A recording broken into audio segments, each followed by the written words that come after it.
Assalamualaikum warahmatullahi wabarakatuh. Baik teman-teman, bertemu kembali kita di pembelajaran tematik 5D. Sehat itu penting, subtema 1, peredaran darahku sehat. Nah, seperti biasa ya teman-teman, sebelum kita mulai melihat video hari ini, kita awali dengan membaca basmalah. Bismillahirrahmanirrahim.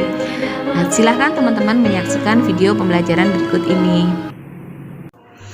Baik teman-teman, kita awali pembelajaran kali ini dengan pantun. Masih ingat apa itu pantun? Pantun adalah bentuk puisi lama yang memiliki irama indah dan mengandung makna.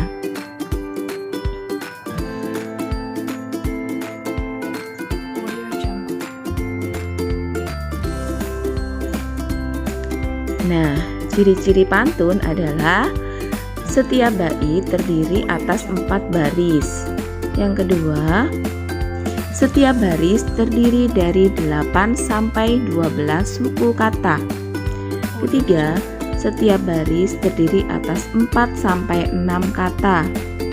4, terdiri atas sampiran pada baris pertama dan kedua dan isi pada baris ketiga dan keempat. Selanjutnya, bersajak A, B, A, B atau A, A, A, A ya pada akhir kalimatnya itu ya.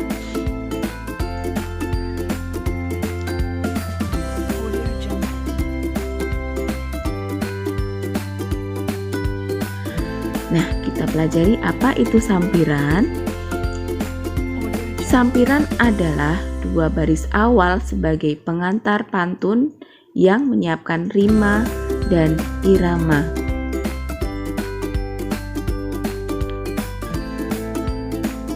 Sedangkan isi adalah 2 baris akhir yang menyampaikan pesan utama pantun dengan rima dan irama mengikuti sampiran.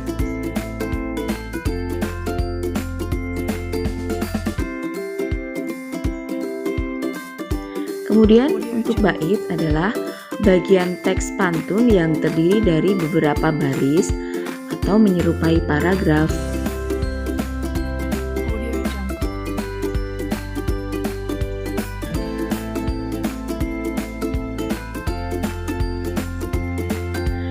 Rima atau sajak adalah bunyi akhir suku kata tiap baris yang menimbulkan keindahan dengan pola tertentu.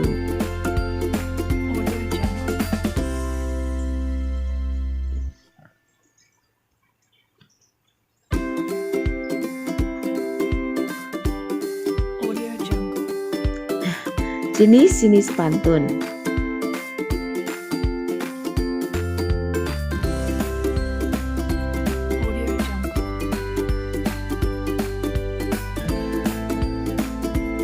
Pantun nasihat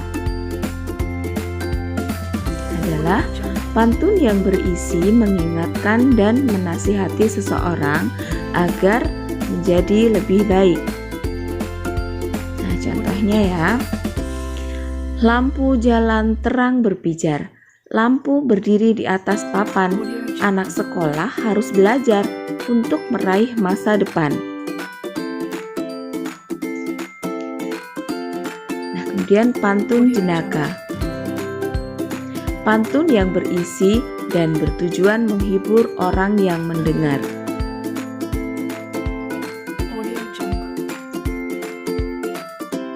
Contohnya ya. Memang indah burung gelatik, perut lapar rasa kempong. Kamu itu memang cantik, cantik-cantik, giginya ompong.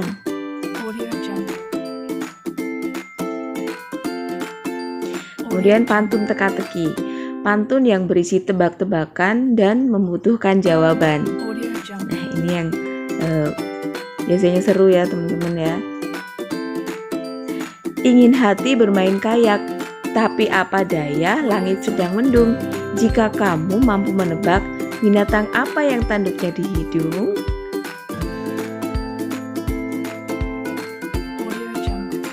Nah, kemudian pantun agama. Hampir sama dengan pantun nasihat, tetapi berkaitan dengan aturan dan ajaran agama.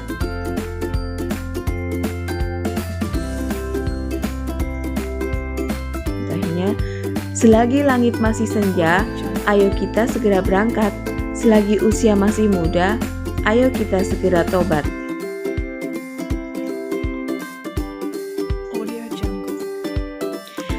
Pantun anak, pantun yang berhubungan dengan dunia anak-anak.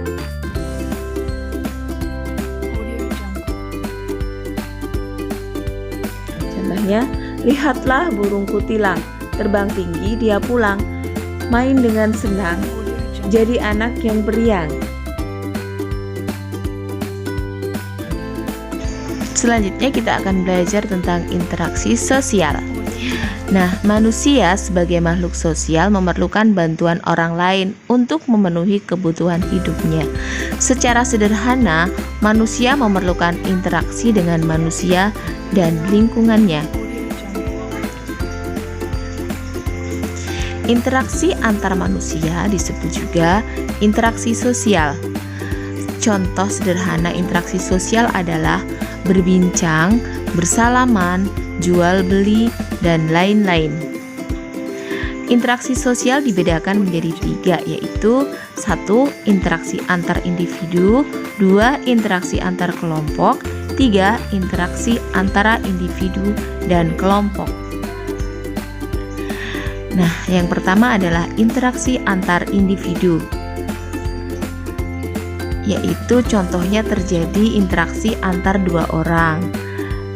Contohnya yaitu mengobrol dengan teman, kakak, adik, ibu, atau orang lain.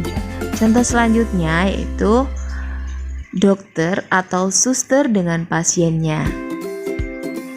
Yang kedua, interaksi antar kelompok,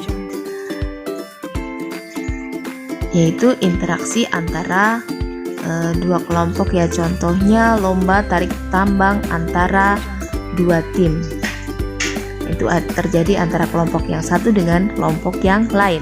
Ketiga, interaksi antar individu dan kelompok, yaitu interaksi seseorang dengan kelompok. Contohnya yaitu seorang guru yang sedang mengajar di depan kelas, atau seorang pembicara yang mengadakan sebuah seminar.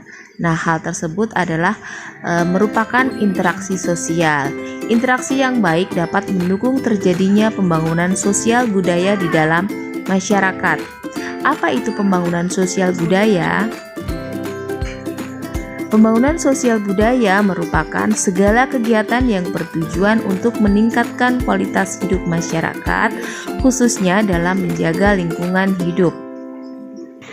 Misalnya mengikuti kegiatan rapat dan menghargai setiap pendapat yang ada, lalu ikut berpartisipasi dalam kegiatan kebersihan lingkungan di sekitar kita. Kemudian mengikuti kegiatan ronda malam secara bergilir untuk menjaga keamanan warga. Ikut aktif berpartisipasi dalam organisasi yang ada di lingkungan sekitar kita. Tentu saja hal tersebut dapat terjadi dengan baik apabila setiap masyarakat mempunyai kerjasama dan bertanggung jawab. Selanjutnya kita belajar tentang PKN, yaitu tentang hak, kewajiban, dan tanggung jawab. Kita sebagai warga masyarakat berhak untuk hidup di lingkungan yang bersih dan sehat. Sebagai warga masyarakat yang baik, kita wajib dan bertanggung jawab dalam kebersihan lingkungan. Setelah kewajiban dan tanggung jawab kita laksanakan, barulah kita akan memperoleh hak, yaitu memperoleh lingkungan yang sehat dan bersih.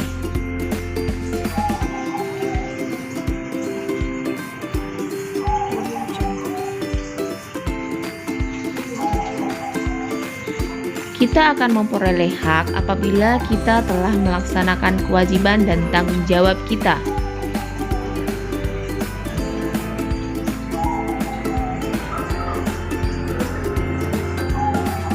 Hak adalah segala sesuatu yang harus didapatkan oleh setiap manusia.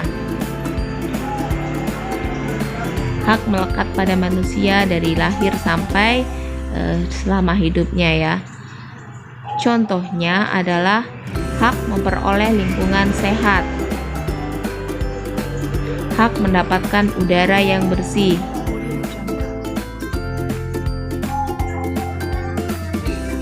kewajiban adalah segala sesuatu yang harus dilakukan oleh setiap manusia.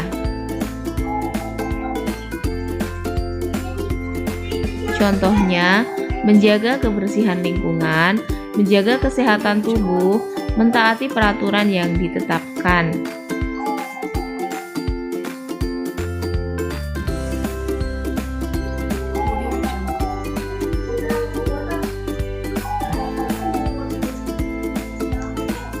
Tanggung jawab adalah kesadaran akan perbuatan yang disengaja atau tidak disengaja.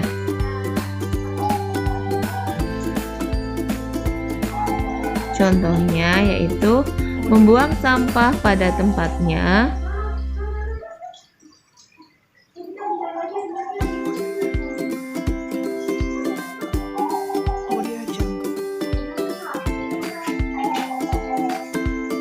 makan makanan yang bergizi, berolahraga secara rutin.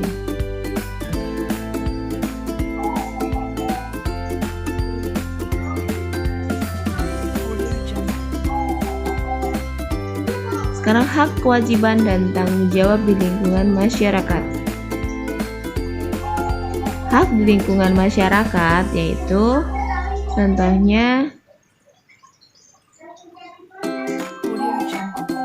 mendapat perlindungan dari masyarakat, menikmati lingkungan yang bersih, sehat, dan indah, menggunakan fasilitas umum,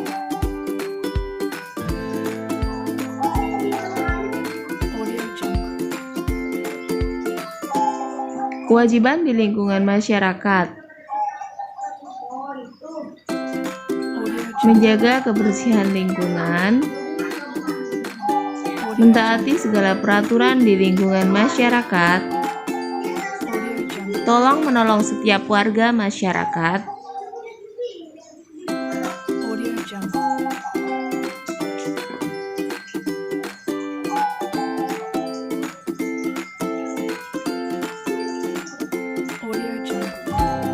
tanggung jawab di lingkungan masyarakat, kerja bakti membersihkan lingkungan masyarakat, gotong royong membantu korban bencana alam,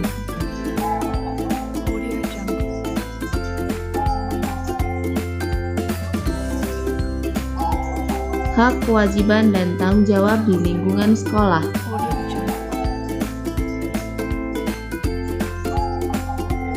Hak di lingkungan sekolah yaitu mendapat pelajaran dari guru. Setiap siswa berhak mendapatkan pelajaran dan perhatian dari gurunya ya teman-teman.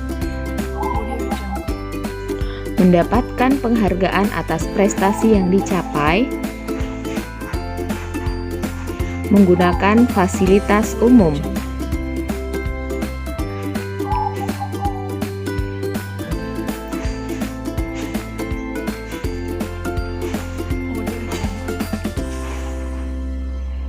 Kewajiban di lingkungan sekolah adalah belajar,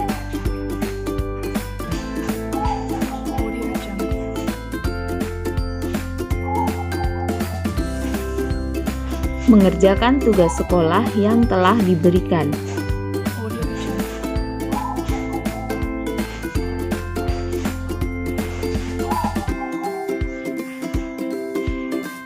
menjalankan tata tertib yang telah dijalankan,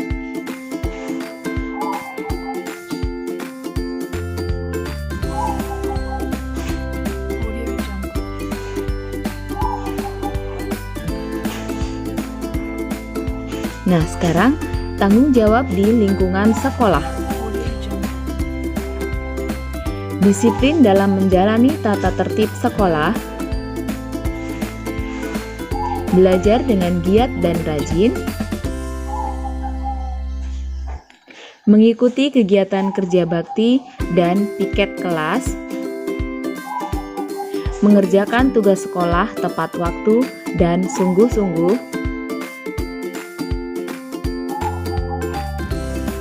Nah teman-teman, demikian tadi pembelajaran yang bisa Ibu sampaikan di hari ini ya. Semoga bermanfaat bagi teman-teman semua. Pokoknya kita tetap semangat walaupun belajarnya di rumah. Dan Bu Rinda akhiri, wassalamualaikum warahmatullahi wabarakatuh. Sampai jumpa di pembelajaran berikutnya.